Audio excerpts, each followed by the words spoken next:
दोस्तों भारतीय रेलवे पूरे देश में नए ट्रैक बिछाने का काम कर रही है। उसी तरह अब आपको इंटरनेशनल ट्रैक पर भी रेलवे द्वारा काम किए जा रहे हैं कि एक देश को दूसरे देश से जोड़ने के लिए जो छोटे छोटे देश हमारे देश के अगल बगल में हैं, उन सभी देशों तक रेल कनेक्टिविटी पहुंचाने के लिए जिस देश के पास रेल कनेक्टिविटी नहीं है, अब भारतीय रेलवे दूसरे देशों तक अपनी रेल कनेक्टिविटी पहुँचाने के लिए और दूसरे देशों में भी रेल सेवा स्थापित करने के लिए अलग अलग देशों में भी भारतीय रेलवे काम कर रही है। आने वाले दिनों में कई ऐसे देश है जहां पर भारतीय रेलवे अपना ट्रैक बिछाने वाली है और वहां से भी रेलवे को अच्छी खासी अर्निंग होगी और साथ में हमारे देश से दूसरे देश जाने वाले यात्रियों को भी काफी ज्यादा सुविधा मिलेगी, क्योंकि प्राइवेट अगर या फिर अन्य साधनों से अगर आप जाते हैं तो आपका फेयर भी ज्यादा लगते हैं। और रेल कनेक्टिविटी एक ऐसा कनेक्टिविटी है जो कि सबसे सस्ती और सुविधाजनक साधन इसे माना जाता है। तो इन सब बातों को ध्यान में रखकर जो भी हमारे पड़ोसी देश हैं, उन सभी देशों तक रेल कनेक्टिविटी पहुंचाने के लिए भारतीय रेलवे अलग अलग रूटों पर काम कर रही है। तो आज के वीडियो में मैं आपको एक ऐसे ही रूट के बारे में बताने वाला हूं कि भारत और नेपाल के भारतीय रेलवे नए ट्रैक बिछाने का काम शुरू करने जा रही है। ऐसे तो पहले ही से ट्रैक भारतीय रेलवे द्वारा बिछाए गए हैं, लेकिन एक नए रूट द्वारा नेपाल को कनेक्ट करने की तैयारी में भारतीय रेलवे लग चुकी है। तो चलिए इस वीडियो के अंदर जानते हैं कि भारत से कहां से नेपाल के लिए कहां के लिए भारतीय रेलवे नए ट्रैक बिछाने का काम शुरू करने जा रही है, कब तक ये काम पूरा होंगे और किन रूट के लोगों को एक बड़ी सौगात भारतीय रेलवे द्वारा दी गई है। दोस्तों पूर्वोत्तर रेलवे ने बौद्ध सर्किट के तहत नई रेलवे लाइन बिछाने की योजना बनाई है, जो कि बिहार के रक्सौल से काठमांडू को जोड़ेगी। यह परियोजना नेपाल को जोड़ने का दूसरा प्रयास है और इसके लिए ट्रैफिक सर्वेक्षण भी किया जाएगा। नई रेलवे लाइन का निर्माण भारत और नेपाल के बीच वाणिज्य गतिविधियों को भी बढ़ावा देंगे। पूर्वोत्तर रेलवे अपना नेटवर्क को बढ़ाते हुए बौद्ध सर्किट के रूप में नई रेलवे लाइन बिछाने की तैयारी कर रहा है। इस नई रेलवे लाइन से बिहार के रास्ते उत्तर प्रदेश और नेपाल भी सीधा जुड़ जाएंगे। यह नेपाल को जोड़ने वाला दूसरा रेल प्रोजेक्ट होगा, जो कि पूर्वोत्तर रेलवे के बढ़नी स्टेशन से काठमांडू भाया बिहार के रक्सौल नई रेलवे लाइन का प्रस्ताव अनुमानित के लिए रेलवे बोर्ड को प्रस्ताव के लिए भेजा गया। इससे पहले उत्तर रेलवे ने नई दिल्ली से काठमांडू भाया रक्सौल रेलवे लाइन परियोजना पर काम कर रहा है। इस परियोजना के लिए अंतिम भूमि सर्वेक्षण का काम भी पूरा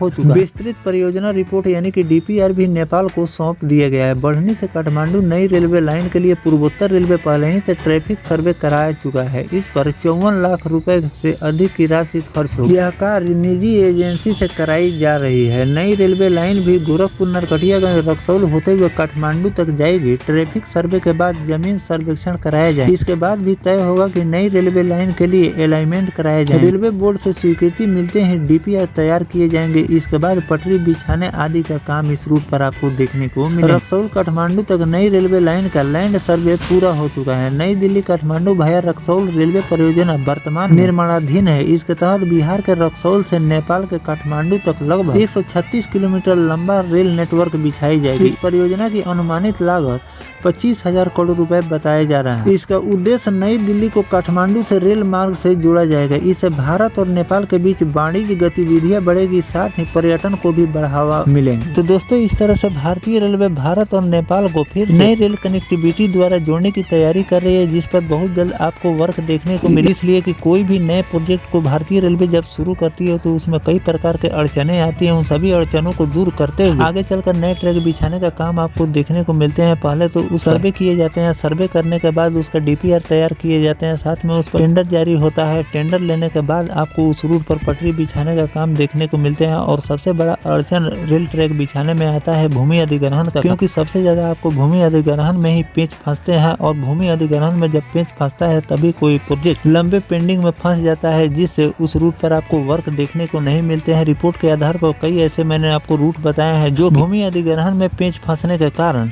और लोगों की जमीन अधिग्रहण न होने के कारण उस रूट पर अभी तक आपको वर्क देखने को नहीं मिलते हैं। और साथ में 1-2 साल नहीं बल्कि 20 वर्षों से कई रूट उसी तरह से पेंडिंग फंसे हुए हैं। पर भारतीय रेलवे सर्वे का काम कर रही है और भूमि अधिग्रहण की प्रक्रिया जैसे ही फाइनल हो जाएगी, इस रूट आपको पटरी बिछाने का काम देखने को मिलेंगे। लेकिन भूमि अधिग्रहण और इस रूट पर भारतीय रेलवे जो भी अब नया वर्क करेगी, इस पर क्या रिपोर्ट रेलवे द्वारा जारी किए जाते हैं, वो भी जानकारी मैं आपको आगे चलकर देता रहूंगा कि भारत और नेपाल के बीच जो नया ट्रैक भारतीय रेलवे बिछाने वाली है उस पर कहां तक काम। तो फिलहाल जो भारतीय रेलवे भारत और नेपाल के बीच नए रेल कनेक्टिविटी जोड़ने की तैयारी कर रही है, इस पर आपकी क्या राय है कमेंट सेक्शन में जरूर लिखिएगा। मिलते हैं किसी नेक्स्ट टॉपिक कोई नई जानकारी के साथ, तब तक अपने भाई को दीजिए इजाजत। जय हिंद, जय भारत, वंदे मातरम।